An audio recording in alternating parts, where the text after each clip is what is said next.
I know you're on the call. I'm not sure if anyone else is, but Melody, you want to go ahead and introduce yourself and maybe say what institution you're from and if you have a campus kitchen or if you're looking to start one or thinking about it, so that Matt, our presenter, has an idea of what to focus on. Okie dokie.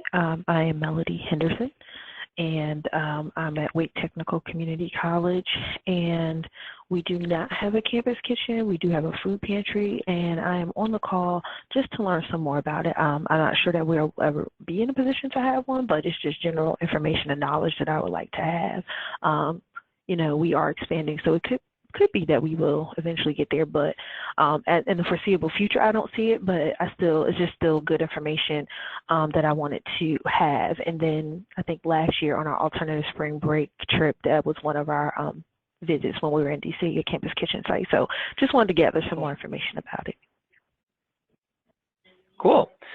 That's great. So I guess we'll kind of just jump into it here. And if other people come on board, that's totally fine. And I'll also just record this. So Stacey, if you want to even pass a recording along afterwards to other folks to hear later, that's totally fine too. Cool, great.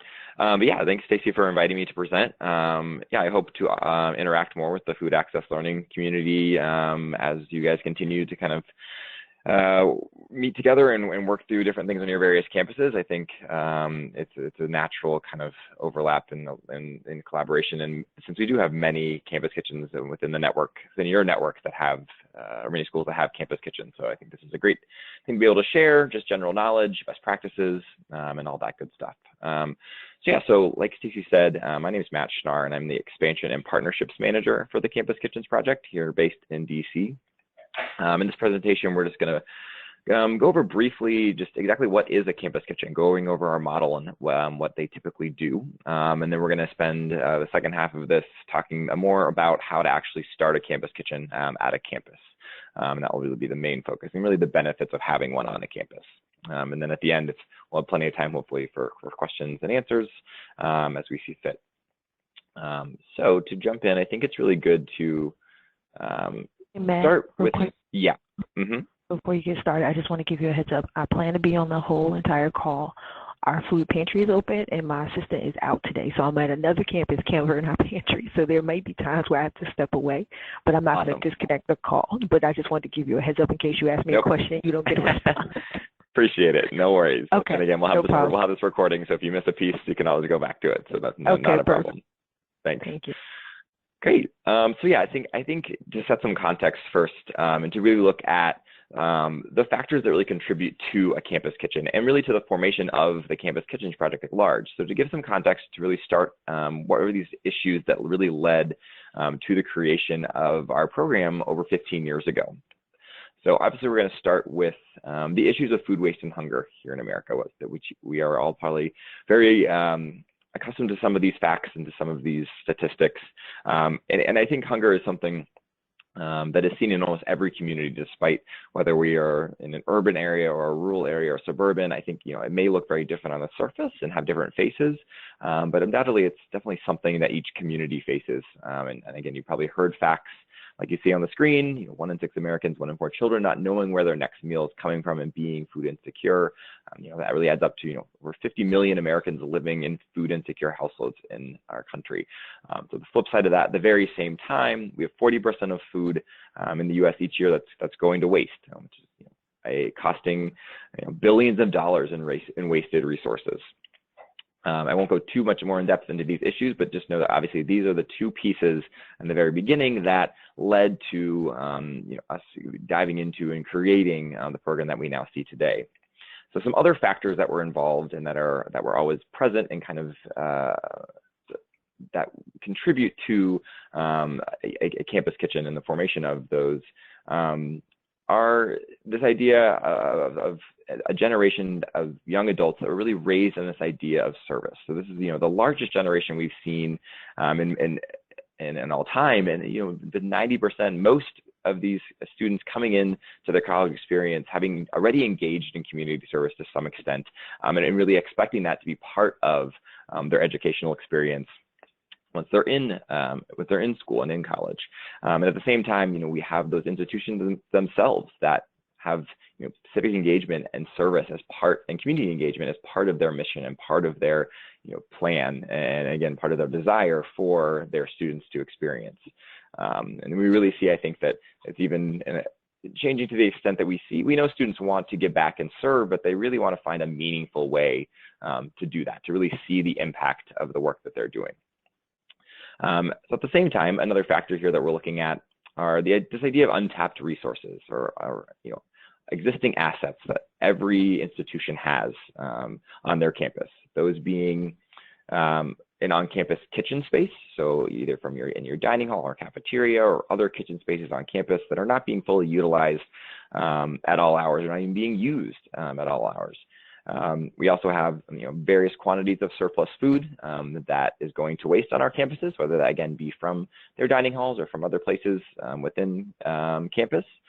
And then again, those active and engaged students that are really interested in getting real life marketable skills and experience during college, and also really wanting to be engaged in their community that's broader than just their campus. And then obviously that there is a surrounding community that really understands their own needs best. So all of those things already exist on most every campus across the country. And so that was really what led to these mix of factors here with the national need of food security and this idea of wasted food in our country, coupled with these existing assets on campuses, are really where the Campus Kitchens Project was born. So really meeting needs by utilizing the existing assets or excess is the basic premise of a campus kitchen, and something that I think really makes sense and really resonates with a lot of people for different reasons. And here at the Campus Kitchens Project, over the last 15 years, we really found the most effective and impactful way to make this type of program happen on a campus.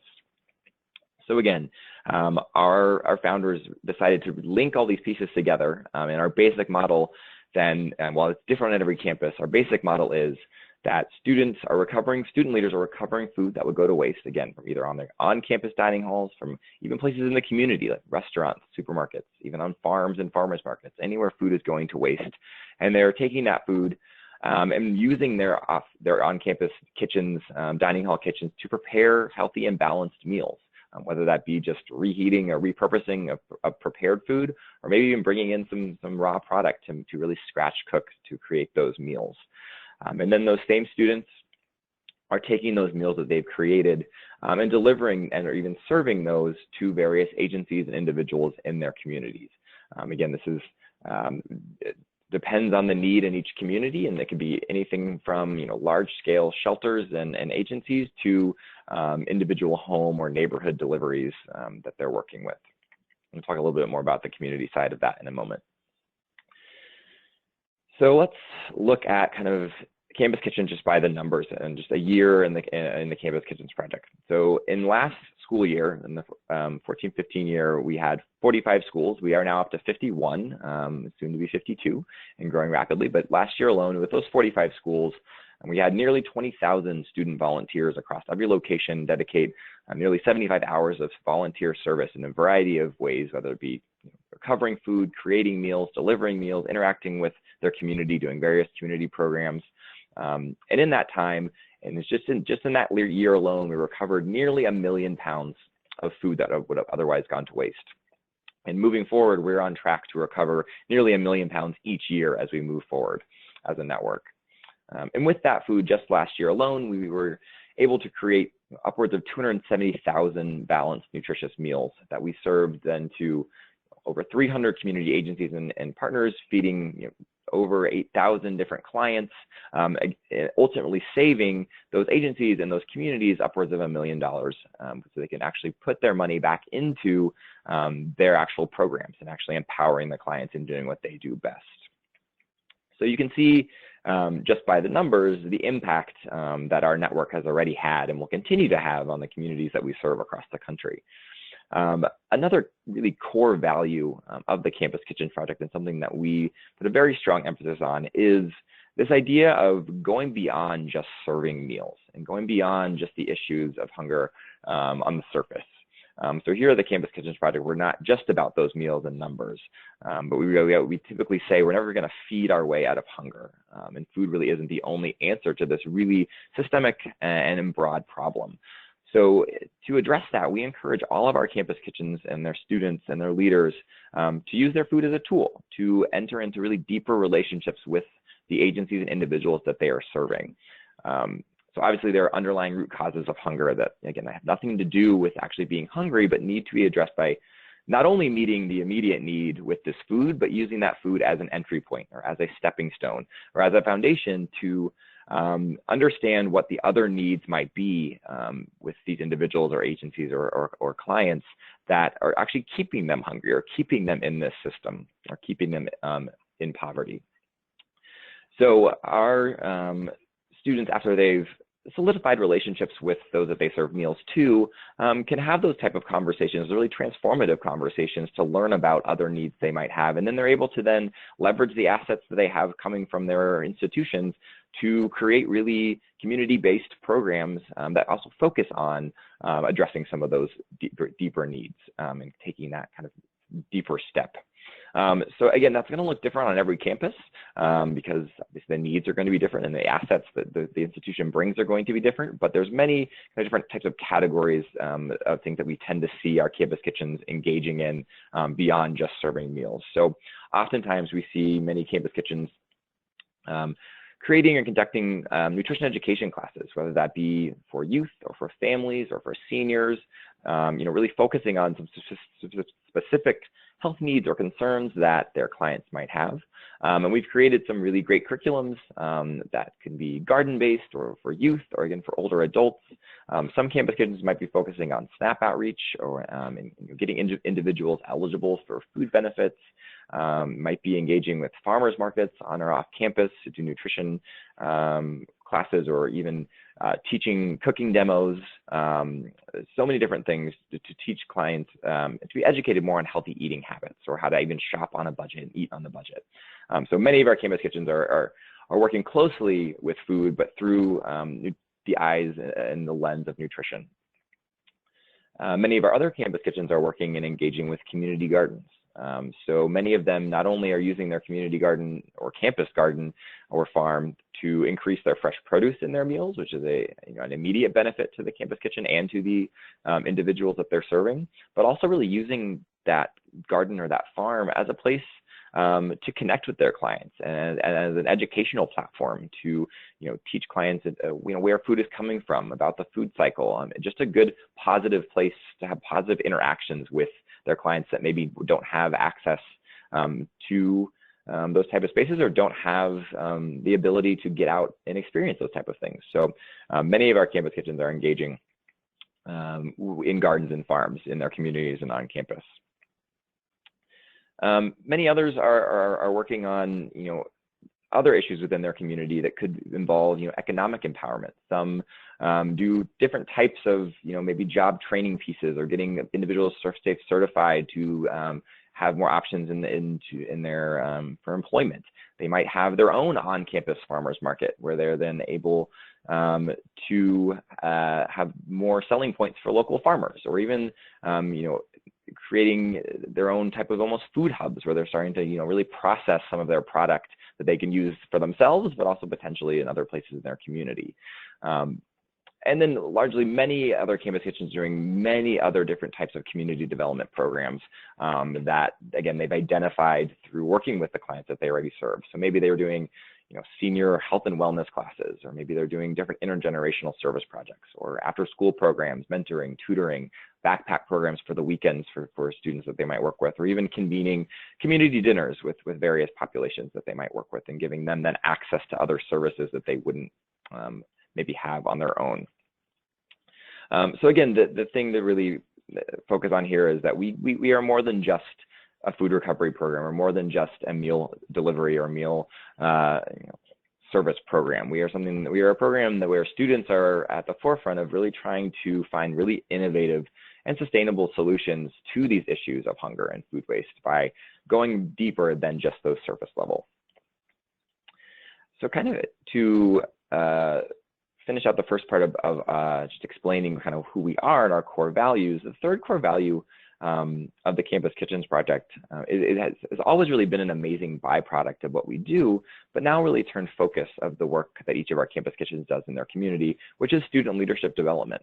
So you can imagine that the students that are really running this program are in essence running a nonprofit organization on their campus and gaining very valuable and tangible experiences through that not only help them while they're in school through various service learning collaboratives in many ways to help their actual educational experience, but also helps them carry on this valuable experience too when they are looking for and looking for jobs and actually have their jobs after graduation. So we have done quite a bit in trying to really understand what are the tangible things that students are gaining and what are our students taking away from their experience with Campus Kitchens. And we've seen some really remarkable results over the years. You can see some of these things on the screen right now. 9 out of 10 that were surveyed, students and alum were more likely to address food insecurity issues after graduation, or more likely to engage with their community after graduation, regardless of their profession that they choose.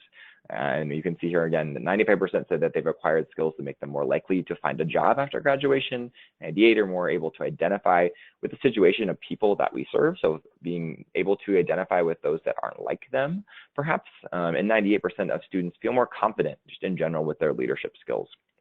So we found out many more things that are all very positive, that all really show that the Campus Kitchens program is so much more than maybe the typical service program that might already, or service programs that you might have already on your campuses, many of which are wonderful and great, oftentimes stepping stones into service, but this is a really transformative program that not only obviously transforms those that they're serving in the community, but really transforms reciprocally the student experience that they have through that active service and through getting to know their community and those folks that they're serving on a regular basis. So I'm going to transition to the second half of this that focuses more on, okay, now that you know about our program generally, what are the steps that it takes, or what are the components that it takes to start a campus kitchen at a particular institution?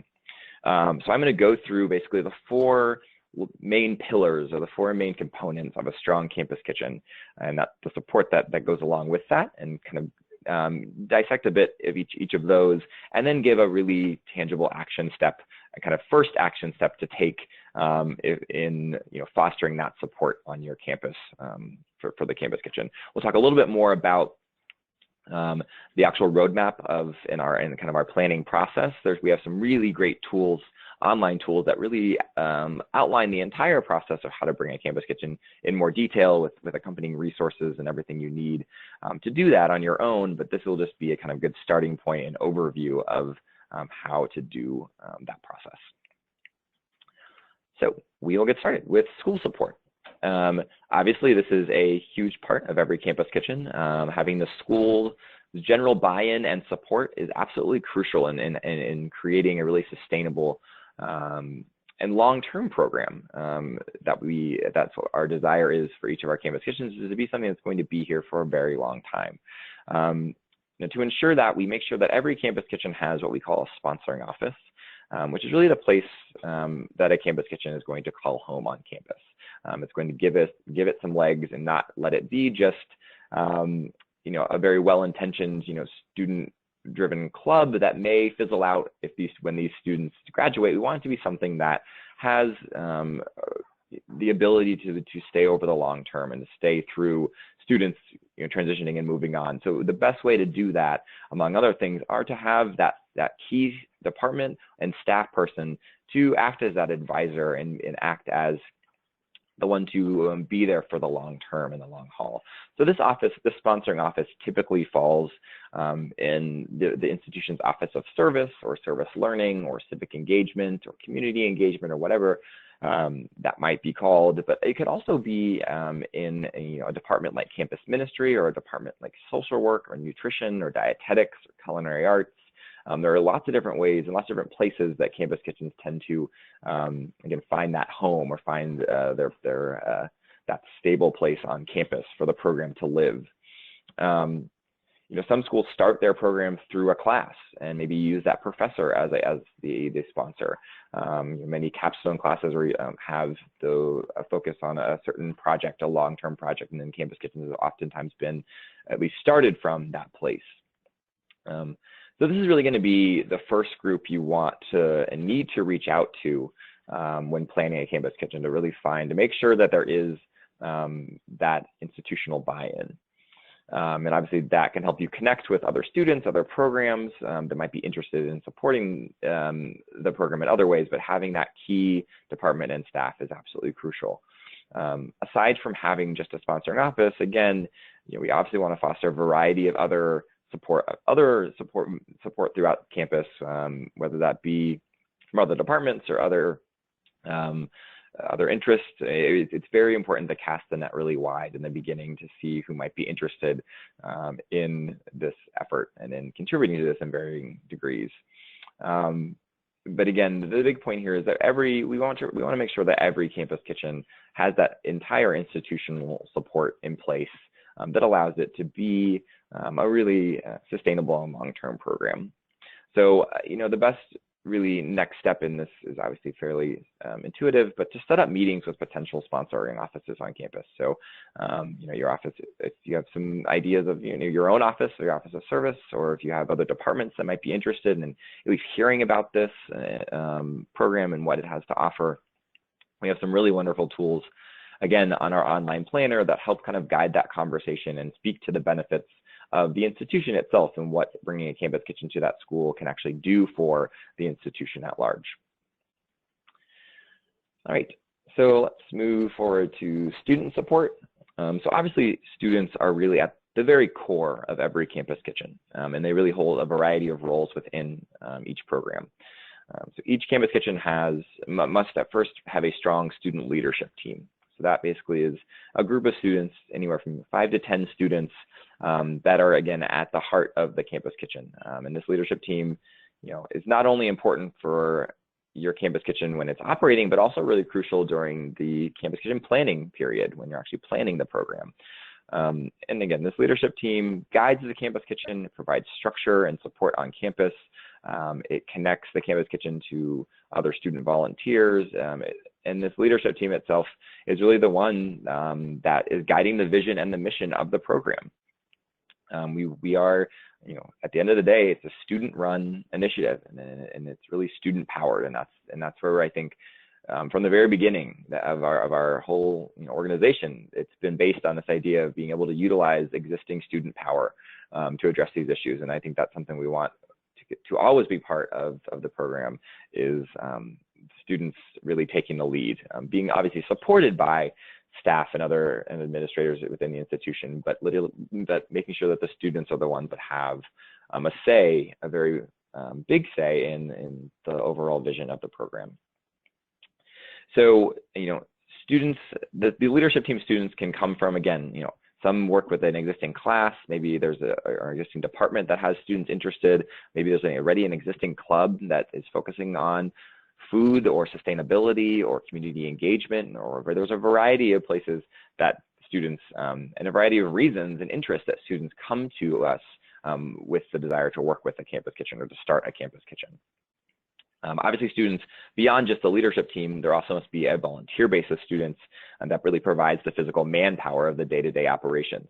The leadership team may be the ones with seeing the overarching, and guiding the program kind of from afar, but there are also students, obviously, that are going to be, actually doing the recoveries and actually doing the meal prep and actually doing the deliveries, which are equally important.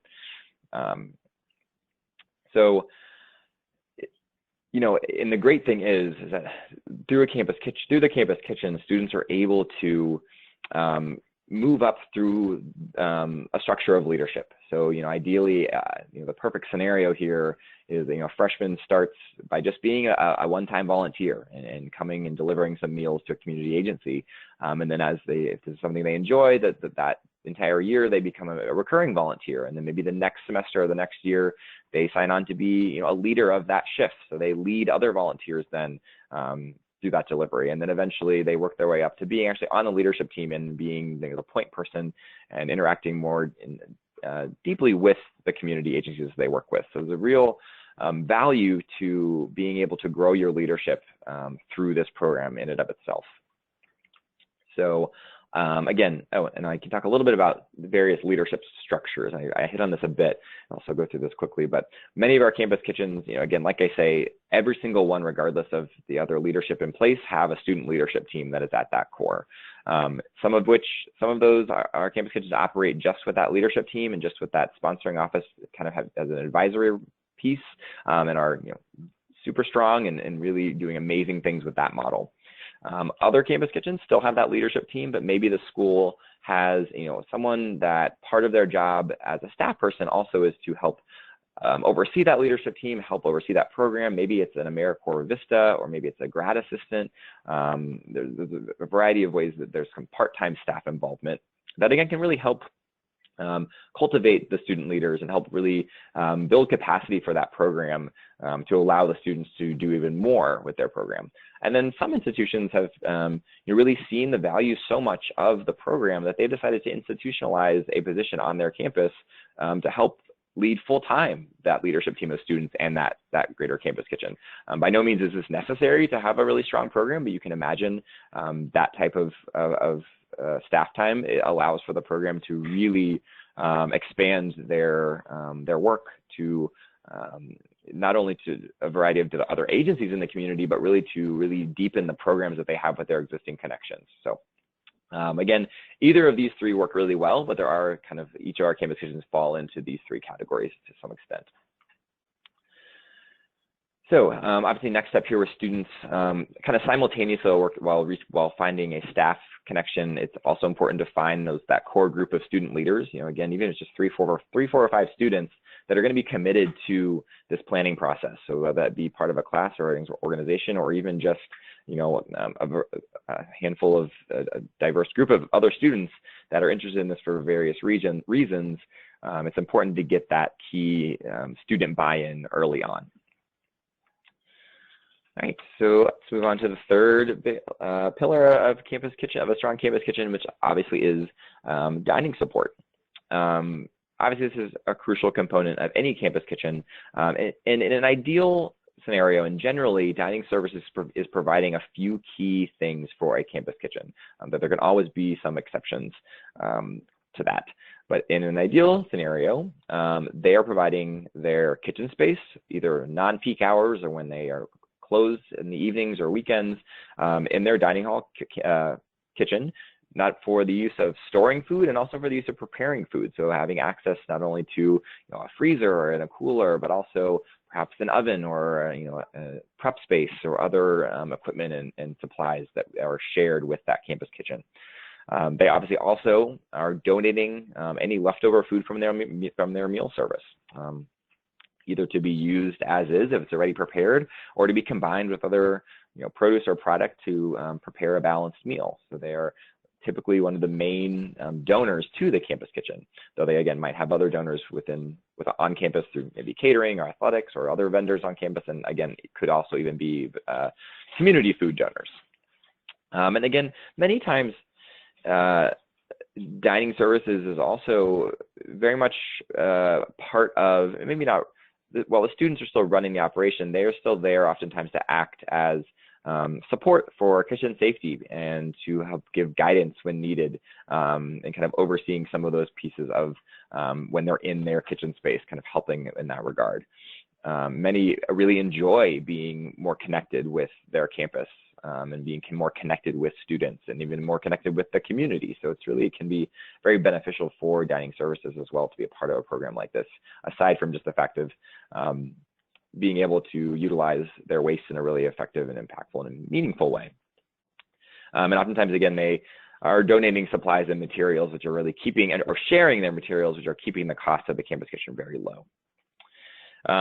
Though dining services at the same time can also be one of the more difficult components to work with and to maneuver, due to the fact that there are many dining staff members that might have initial concerns about donation liability or kitchen safety hazards or other liability issues that may be in place that they may have in their mind.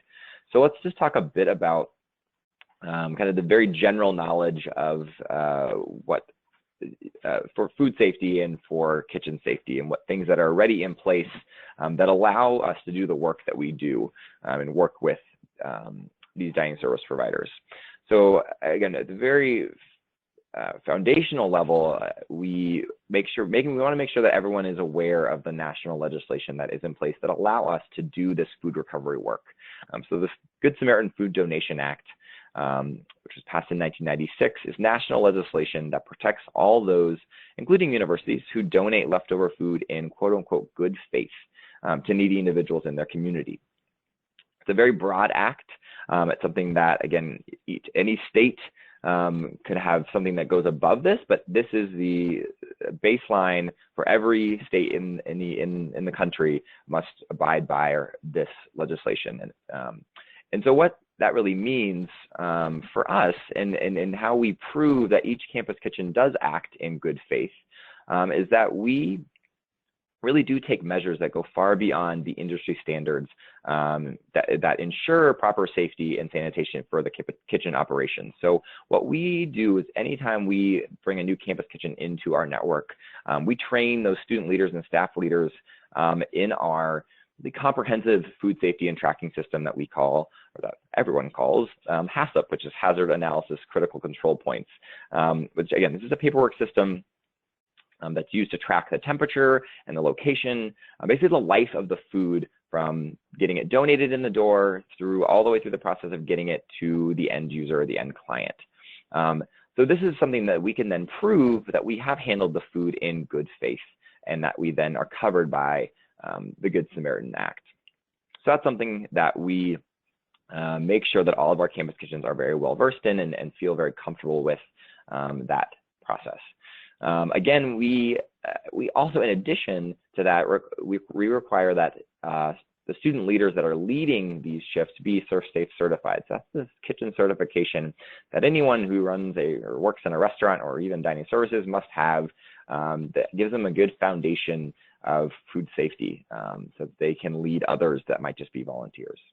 And lastly, something always to remember, I should update this number that you're seeing on the screen, in our almost 15 years of operating, there has been not a single instance of liability regarding food safety at any of our campus kitchen locations because we are taking these measures to ensure that the food that we're handling is safe and is handled properly throughout the time that we have it in our kitchens. So those are just a few. There's other pieces of this information that we have on our online planner, but these are good things to always be able to talk with when working with dining services to make sure that we're just on the same page, that they understand the type of operation that we're wanting to partner with them. So again, a good next step, just a very first step in this process is once you have a key staff and maybe some key students on board, to reach out to your dining service director or manager and just to pitch this idea and bringing maybe your sponsoring office and some students, maybe any other administrator or other staff that are maybe interested in this, to pitch to them and have, obviously talking through this liability information or any concerns I might have initially, but talking through what this program looks like and seeing if they would like to be a part of this program and be a part of the solution to some of these really large issues that your community is facing. Yes, so there are a lot of other resources on our online planner about this, but a good step once you kind of have some foundational support in place is to work with setting up a meeting to talk about this program and what we do. All right, and lastly, to focus, it's certainly still very important, is the community support piece of a campus kitchen. I think Campus Kitchens really prides itself on being a community-focused program that's just based on a college campus. So every campus kitchen, before they get started, the first step really is to fully assess the community that you are in and to identify what's already present, what are existing assets, what are existing programs, and where are the gaps in services? Where can we really be of most, our impact be the most beneficial? So each campus kitchen, after assessing their community needs and their community assets, then identify and pick various community partners to work with and to deliver meals to and to deliver programming to. And I think the most successful programs oftentimes start with piggybacking off existing partnerships that their institution already has with their community. So perhaps maybe your institution has a really robust partnership with maybe a big brother, big sister mentoring program or an after school program through a local elementary school, where that's already a really great program that's offering a really great service. But perhaps you can then say, you know, can we also offer, in addition to the programmatic elements, can we also offer after school snacks or an after school meal to add to the value of what that program's doing? We often see that really is the easiest and best way to really capitalize upon those existing partnerships that your institution already has. But oftentimes as well, that you might just in your research in the community find there's some new partnerships that have, maybe your school hasn't already been in, that a campus kitchen is going to be poised to work with really easily. So again, this is something that really happens on the ground. It's not something we dictate from the national side, but it's something that we want to be very community-centric and community-focused from each individual community, obviously. And we want that community voice to be something that's part of the campus kitchen, not only in the beginning, but through its entirety, through its entire life. So having a lot of campus kitchens have their community partner agency liaisons on their, advisory boards, or they're in constant communication with making sure that they're, still meeting the same need and that the needs haven't changed. It's still that there's still a real need for their meals and for maybe their existing programs that they're doing with their meals. So the community piece is obviously extremely crucial to making a strong campus kitchen, and one that is the most effective. So here again, the next step here first obviously is to assess the community need and the assets, pinpointing those unmet needs and those gaps in services, and then finding those individuals or agencies that you're going to work with. All right, so that obviously overviews kind of the four main pillars of what makes a strong campus kitchen, but we kind of want to talk about also, what is the benefit of starting a campus kitchen, or what do we talked a little about that with each of those stakeholders, but what do we provide as a network to each of our schools that we work with, that we have a campus kitchen at? And so a few things, I'll outline this quickly. We provide obviously ongoing programmatic support. So not only through the planning process, but also once you are a campus kitchen, you're assigned a program manager from our staff that can help with the growth of your campus kitchen, making sure that you're connected to all the right resources and all the right other folks and leaders in this field. So having that ongoing programmatic support is really beneficial to every campus kitchen. We do network trainings. We do webinars each month. We have yearly conferences and a boot camp where we bring together all of our campus kitchens and all of our leaders to join together around the issues of food waste and hunger, but also more specifically to train new leaders on how to run their campus kitchen. We have a wealth of information and resources on what I call our campus kitchen pantry, as well as all of our kitchen safety tools and that tracking system. Obviously provide a lot of assistance with technology and marketing support, with email and website and social media and all that types of other types of publicity. But I think most importantly, what we can provide are financial and in-kind resources. So we have many connections to national and local grant opportunities that we each year then can sub-grant out to all of our existing network, a variety of different types of grants that can help them grow their program in various directions, or help them work with new populations, or help them expand their operation through different times of the year. So we are here to really support each program and ensure that they are going to continue to grow and continue to expand and continue to be a really robust program. So that being said, to focus more on some of the opportunities that we have for non-campus kitchen schools, so schools that are interested in starting a campus kitchen, we also have many different opportunities for startup or launch grants. So this is a relatively new venture over the last few years that we have been offering to schools that, again, are interested in bringing this program to their campus. We have launch grant video competitions, where basically what we do is schools can qualify for a competition that's coming up. We do about 2 or 3 a year, and they basically show that they have, that they have the foundational support in place to support a campus kitchen. So like I outlined before, they show that they have student support. They show that they have a sponsoring office support. They show that they have dining support. They show that they have the support of their institution and administration. And they have those pieces. And then they submit a short video that shows the need in their community, shows how a campus kitchen would meet that need. And then we host a week-long voting competition where the schools that qualify get out the vote on to their campus, to their community, to alumni, to friends, family, and then to vote for their video. And at the end of the week, we grant the top schools with the most votes, each with a $5,000 startup grant, which helps them not only continue the planning process, but also then eventually implement their campus kitchen over the next semester. So those are really cool opportunities, and we have one coming up here in May, and then we have another one in the fall. It's something to be looking, if that's, maybe if you're looking more farther out, we'll have these each year, and it's a really great way to kind of start this process and also obviously get funding for a program like this. So to end my part of this here, just to talk quickly about, okay, how do we actually, what does the launch process really actually look like? And we'll just really simplify this here for this component. So there's basically three pieces here of how to actually get this started. Very first, the entry point here is if you're interested in even just learning more about the campus kitchen planning process, or if you're wanting to really go forward with this, the first thing to do here is to fill out our interest form, our getting started form. And it's at the website here, campuskitchens.org/start-a-kitchen.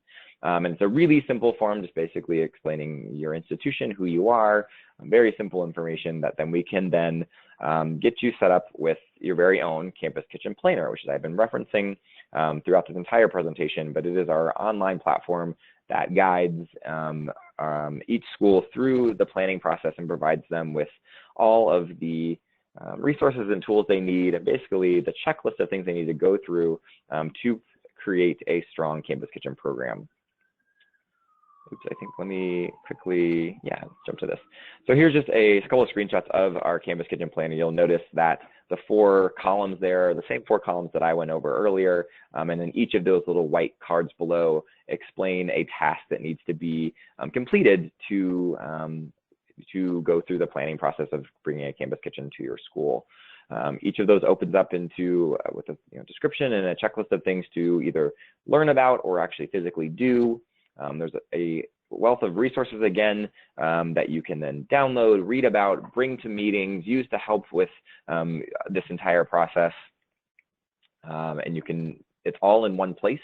It's all housed in the same platform. You can invite your rest of your planning team, your other students, other folks involved. You can assign tasks. So really a great kind of one-stop shop to put the planning power really in the hands of each school and of the students and of the staff themselves.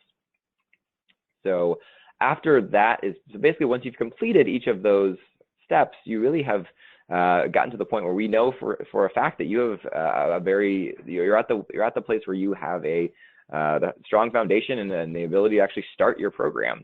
And so at that point, once you have completed the online planner, we sign our final contract with the institution, and then we send one of our staff members to do an official launch of your campus kitchen, to do training, to help with the actual kind of celebration of the launch, and to make it really official and actually starting your program.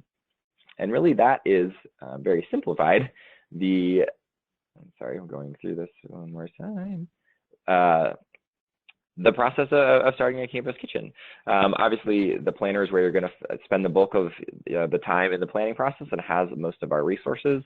And again, even if you're just interested in learning a little bit more about the process, signing up to get a planner doesn't tie you down to anything, doesn't commit you to starting the program, but can give you a good glimpse into what the steps are that need to be taken to bring this program to each campus. And with that, I'm going to stop talking for a bit and open it up for either questions or comments. If you want to learn more, we have a lot of this information on our website that you can see the link below, or if you ever want to reach out to me individually, just to kind of talk through and brainstorm, what it potentially could look like, how we could partner with existing, things that are happening on your campus. I'm more than happy to have those conversations anytime to kind of dive into a case study of what it would look like at your school. So please don't hesitate to reach out to me via email or phone, which you can see here. But are there any, I guess, initial questions, right, that we can tackle right now? I have two. I just wanted to know, are you aware of any community colleges that currently have Campus Kitchens program in place? Yeah, so our current network actually does not, though we have a couple that are pretty close to, they're actually going to be probably competing in this next competition in May. And it's something we definitely want to focus more on. So you can imagine there are some unique challenges but I think also some really unique assets that a community college would bring. We do have a few schools in our network that cater to have more non-traditional students, and are more of a commuter schools that tend to have some of those same challenges of, students being already committed through other jobs and maybe not on campus for that type of volunteer opportunities, or may just not have the time for things like this, or maybe just be a smaller school. But we tend to see that even very tiny institutions can still really have a really effective program. And so we're definitely looking to focus more on community colleges, but currently we don't have a really great example of one in our network yet. Hopefully we will soon. Okay. And my other questions are, with the student leadership team that usually heads these initiatives up on campus, are those students compensated? Some are and some are not. So through our startup grant process, which I explained, part of that funding is one installment is actually earmarked for basically hiring a student fellow to kind of finish out the planning process. And many of our other grants that we subgrant to our current schools that are current campus kitchens also have portions of that funding that are for basically the hiring of a fellow or paying someone on the current leadership team for their role. But traditionally, though, across the board, it is a volunteer opportunity. But many schools also, aside from the funding that we provide, also might have some of their students be work study students, or might actually compensate some of their students through their department. But it really kind of runs the gamut depending on that school and the program that they're partnering with. Okay, thank you. Yeah, Melody, here at Elon, we only have one student who is paid, and that person is paid through our CoBank grant. It's not much, but it's something to sort of say thank you for the work, because her work is directly related to our grant goals. But other than that, our team, including our director, are completely volunteer positions. In our office, we do have some students at the very sort of executive director role that are paid, but that is kind of a minimal thank you for your work. But we have about 20 students, and only one of them is paid, and it works out pretty well for the most part. Of course, there's a little bit more leverage when working with students who are paid, because it's sort of more of an official work agreement. But we're very intentional from the beginning of sort of, they're asked to apply for these jobs, they're interviewed, treating it very much like a job, and having expectations. But at the end of the day, they are unpaid, so we try and still be very, very appreciative of all that they do, because they run the whole thing. So anything that you can do to say thank you and appreciate them is always welcome. But when students are motivated about something, they're really good at taking a hold of it themselves. Yeah, and I would say also, many of the students see this as, a leadership development thing that they're taking on for, obviously they're driven by the mission and but a lot of them see this as something that's really going to help them in their future careers, and even in, as they're still in school. So I think some of them definitely are seeing that as a value, as opposed to perhaps the monetary value. But again, across the network, it really runs the gamut. We have some that, many of their students are paid through the institution or through the department, and some that are, not at all. So it just kind of depends. Great. Well, Stacey, anything you want to add? From a kind of on the ground perspective, or any other things you think would be relevant? I think you did a great job. I think it would be super helpful if you I'll certainly send out this recording, whatever way that works best. So if you can just send that to me, and also I can send you a link. Yeah, any specific information coming up about those The grants. video startup grant things, that would be great. So definitely can do that. Wonderful. Cool. Alrighty. Well, I appreciate that, Melody. Yeah. No problem. Awesome. Thanks. All right. Well, you guys have a good rest of the day. All right. You too. All right. Bye-bye. Bye.